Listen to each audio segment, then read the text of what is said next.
When a 10-year-old boy is expelled for a crime he didn't commit, one mother refuses to stay silent.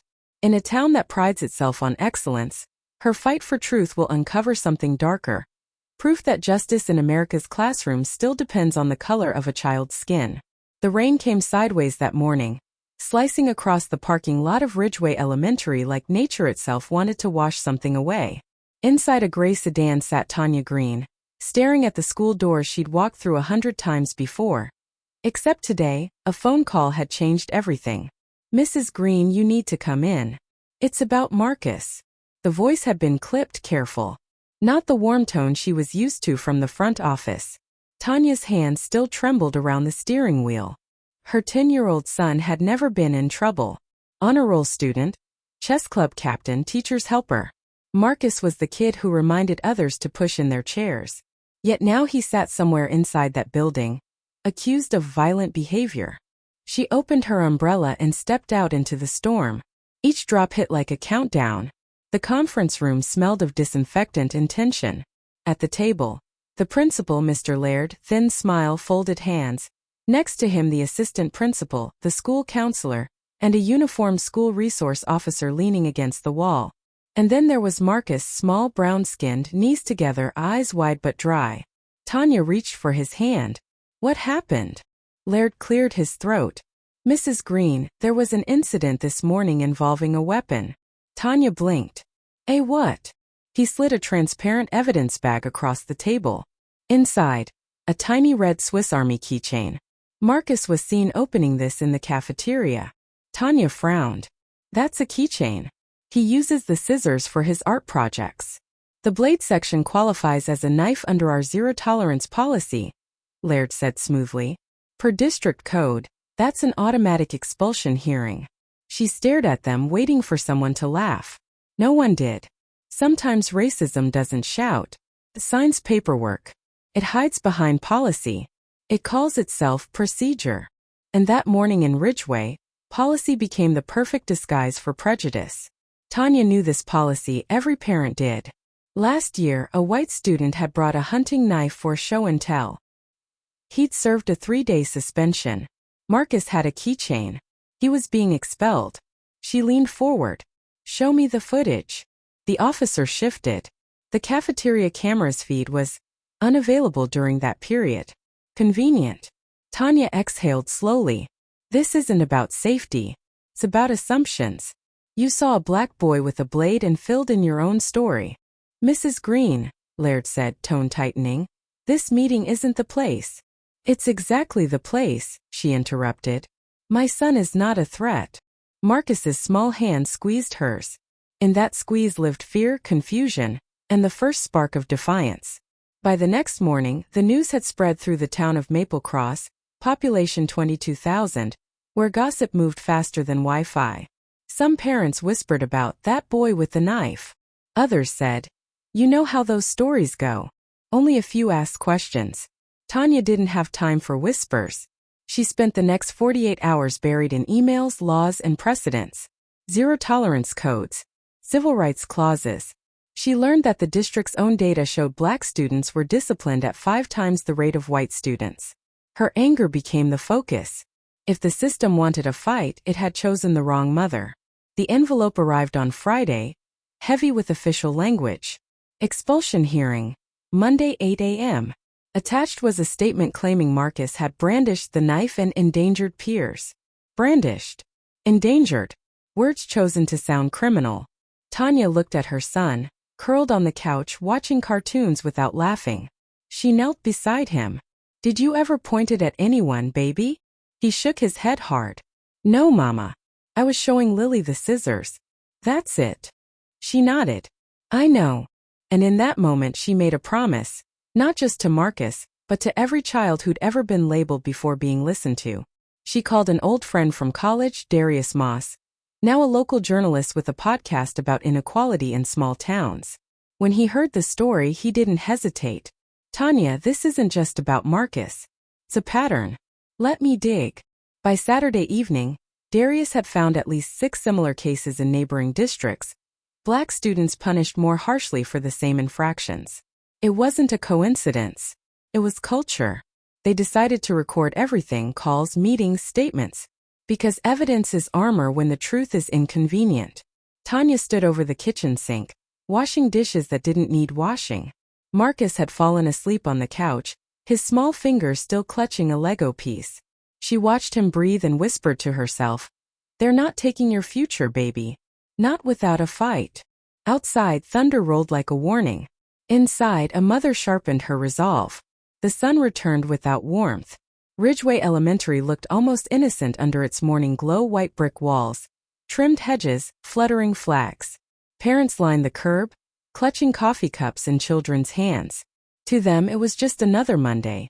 To Tanya Greene, it was Judgment Day. She and Marcus stepped from the car in silence. He wore his best shirt, the one with the tiny blue stripes. Tanya had ironed it 3 times, as if neat seams could protect him from bias. She knelt, fixed his collar, whispered, "Whatever happens in there, you hold your head up. You tell the truth. That's our power." Inside, the air buzzed with fluorescent light and murmured protocol.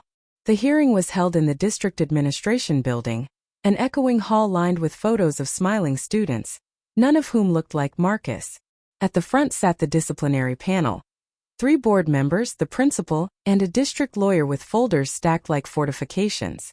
"Mrs. Greene," the lawyer began, voice calm, "this proceeding is to determine whether your son's actions constitute a safety threat under Section 14B of the Ridgeway Code of Conduct." Tanya folded her hands. "Understood." The lawyer turned to Marcus. "Do you acknowledge possessing this object?" He held up the same transparent bag, the red keychain gleaming beneath the lights. Marcus nodded. "Yes, sir. It's my art kit." "Did you open it in the cafeteria?" "Yes, sir. I was cutting tape." "Did you at any point display the blade toward another student?" Marcus shook his head. "No, sir." The lawyer made a note. "No further questions." Tanya rose. "Before you continue, I'd like to submit these." She laid a small folder on the table. Copies of the district's own disciplinary data, highlighted and color-coded. These show that in the last 3 years, Black students made up 12% of enrollment and 68% of expulsions. The room stilled. One board member adjusted his glasses. "Mrs. Greene, this hearing isn't the venue for policy reform." Tanya met his eyes. "When policy is the weapon, sir, every venue is." 2 cafeteria aides were called. Both admitted Marcus had never threatened anyone. One said she felt uneasy because he snapped the blade open too fast. Tanya leaned toward the microphone. "Uneasiness is not a crime. Fear isn't evidence. Bias feels like instinct until someone names it." The panel shifted uncomfortably. The district lawyer cleared his throat. "Regardless of intent, zero tolerance requires equal enforcement." Tanya's voice was steady. "Then enforce it equally." Last October, a white 5th grader brought a Boy Scout knife. He was suspended for 3 days. "I have the report right here." The lawyer hesitated. "Different circumstances. Different skin color," she replied. Even the court reporter looked up. After 2 hours, the panel retreated behind closed doors. Tanya sat beside her son in the empty chamber, staring at the district seal embossed on the wall. A torch, a book, a motto, "Learning for all." When they returned, the chairwoman read in a practiced tone. "The panel upholds the expulsion recommendation. Marcus Greene may reapply for admission next semester." The words landed like a gavel. Marcus flinched. Tanya didn't speak. She simply gathered her papers, thanked them, and walked out. Outside, news cameras waited. Darius Moss was there too, phone in hand. "Tanya, say something for the record." She turned, the rain started again, and faced the lenses. "They just expelled a 10-year-old boy for carrying a keychain. They call it policy. I call it profiling. And I'm not done." The clip hit local feeds within hours. By nightfall, it had 70,000 views, then 100,000. Hashtags began. Hashtag justice for Marcus. Hashtag zero tolerance, zero logic. Messages flooded her inbox. Teachers, parents, even strangers from other states who'd lived the same story. But with attention came pushback. Anonymous comments. "Maybe teach your kid respect. Stop playing the race card." And the one that froze her blood.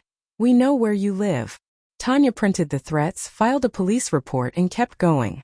Darius connected her with attorney Leah Bennett, a civil rights lawyer known for dismantling impossible cases. Leah listened, jaw tightening, then said, "They picked the wrong mother. We'll file under Title VI, racial discrimination in a federally funded institution." They built the case piece by piece. Policy documents, witness statements, district statistics, and the bombshell, a leaked internal email from the principal to staff warning that certain students needed closer supervision. The phrase "certain students" was underlined. Within a month, Greene versus Maple Cross School District became headline news. Maple Cross split in two. Some residents rallied behind Tanya, bringing signs to school board meetings. Fairness for Marcus. Others muttered about agitators. One evening, Tanya returned home to find her mailbox smashed, a note taped to the door, "Go back where you belong." She stood in the porch light, shaking, until Marcus appeared behind her. "Did we do something wrong, Mama?" She knelt, hugged him tight. "No, baby. They're scared of what's right." A week later, Marcus's former teacher, Ms. Redding, knocked on the door. Nervous smile, manila envelope in hand. "I shouldn't even be here," she whispered. "But you need this." Inside were photocopied emails showing that Mr. Laird had altered Marcus's record before the hearing, adding notes about disruptive tendencies that had never existed. Fabricated justification. Tanya felt her knees go weak. "Proof. Real proof. Why are you giving me this?" she asked. Ms. Redding swallowed. "Because I have a son too." Leah Bennett wasted no time. She filed a motion demanding reinstatement, citing falsified evidence and racial bias. National reporters began calling. A CNN producer left a voicemail. Hashtags turned into headlines. The district responded with a statement. "We take all allegations seriously and stand by our commitment to student safety." Translation: "We're scared." For weeks, Marcus had been quiet, lost between fame and fear. One afternoon he sat at the kitchen table, sketching in silence. Tanya asked softly, "What are you drawing?" He turned the page. A picture of himself standing in front of the school, holding a sign that said "I belong." Tanya's throat closed. "That's beautiful, baby. Do you think they'll ever let me back?" "They won't have a choice." 3 months after the expulsion, the case reached federal district court. Cameras flashed outside the courthouse. Inside, Tanya sat beside Leah and Marcus, palms damp but steady. Leah's opening statement cut through the air like a blade. When a policy punishes a child not for what he did but for what he represents, it ceases to be protection. It becomes persecution. The defense argued procedure, precedent, equal enforcement. Then Leah produced the altered record emails. Gasps rippled through the gallery. The judge, a stern woman with silver hair, adjusted her glasses. "Mr. Laird, did you write these?" Laird stammered. I don't recall." "You recall now," the judge said. "Perjury is a memory aid." The courtroom erupted in whispers. For the first time, Tanya felt the weight shift. 2 weeks later, the ruling arrived. The court finds that Ridgeway Elementary and the Maple Cross District violated the Civil Rights Act of 1964 by applying disciplinary policy in a discriminatory manner. The expulsion of Marcus Greene is hereby vacated. The district is ordered to reinstate the student immediately and implement mandatory bias training programs. Tanya read the lines twice before they sank in. Marcus was going back to school. But this time he wouldn't walk through those doors alone. On his first day back, television vans lined the street. Teachers smiled too brightly. Children whispered but waved. Marcus gripped his mother's hand. At the entrance, Principal Laird stood stiffly, a forced smile plastered on. "Welcome back, Marcus," he said. Marcus looked up, calm and unflinching. "Thank you, sir." Tanya caught the tremor in Laird's hand and realized power could change hands quietly. One truth at a time. The story traveled. Other parents reached out. More lawsuits followed in neighboring towns. The Department of Education announced an investigation into disproportionate discipline. Tanya found herself invited to panels, schools, and podcasts. She never wanted fame. She wanted fairness. One reporter asked, "What kept you going when everyone told you to stop?" She answered, "A 10-year-old boy who believed he belonged. How could I stop?" Months later, after the noise had faded, Tanya stood in Marcus's room watching him sleep. On the wall hung a framed copy of the court ruling and his drawing. I belong. She smiled. Justice didn't erase pain, but it rewrote the ending. This isn't just a story about a mother and a boy. It's about the quiet architecture of bias that shapes too many classrooms. It's about data turned into destiny, and the people are brave enough to break the pattern. Tanya Greene didn't ask to lead a movement. She just refused to let her son become a statistic. And sometimes that refusal is how revolutions start. When the cameras left Maple Cross, quiet didn't feel like peace. It felt like space. Space where change might finally breathe. For the first time in months, Tanya woke without an alarm or dread.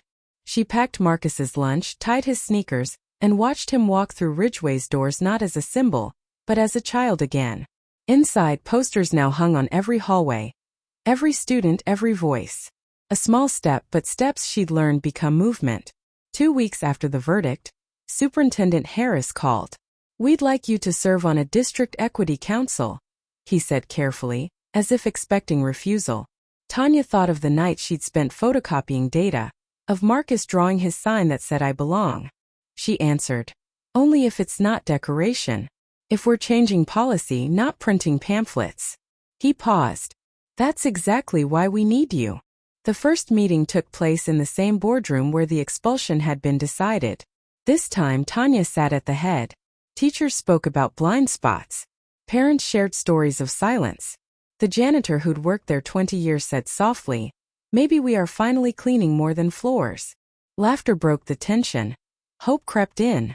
They rewrote the district's discipline code, replacing zero tolerance with restorative practice. They required bias training for every employee, and created a student review board that included kids like Marcus. It wasn't perfection, but it was progress.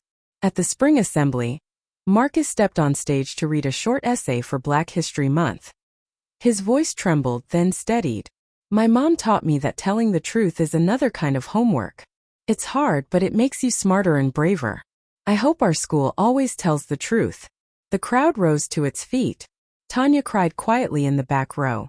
Some victories don't need microphones. Months later, Darius released a follow-up episode titled "The Day Policy Blinked." In it, he said, "Racism doesn't always wear a hood. Sometimes it hides in a handbook." But when one mother asked why, the whole town had to look in the mirror. The episode trended nationwide. Schools from other states requested copies of the new Ridgeway policy. What began as a local injustice became a blueprint for reform.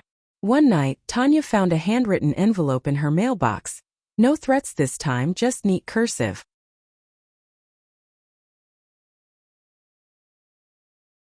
"I was expelled at 12 for something I didn't do. I thought nobody cared. Watching you fight for Marcus showed me I wasn't crazy, I was counted. Thank you." Tanya read it twice, then pinned it beside Marcus's drawing. Proof that pain, when shared honestly, can turn into purpose, and a nation still wrestling with the ghosts of inequality. Small towns like Maple Cross become mirrors. Each policy, each punishment, each child reflections of who we really are.